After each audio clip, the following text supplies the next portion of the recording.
Welcome, in front of me I have Xiaomi Redmi Note 10, and today I will show you how we can turn on always on display on this smartphone.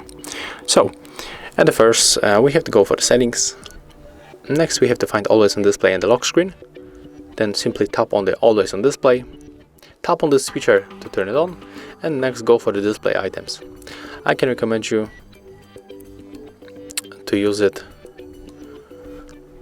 Okay, here's the only one option. It's very interesting because on the other Xiaomi smartphones you are able to choose that you want to get it as always, so you don't have to tap on it.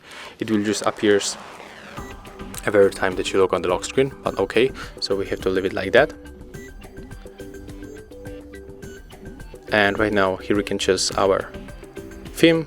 I will take this one. Here we can also adjust the colors, but let's go for this one, and then just lock your phone.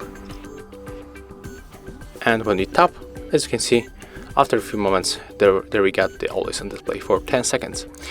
So if you find this video helpful, remember to leave a like, comment and subscribe to our channel.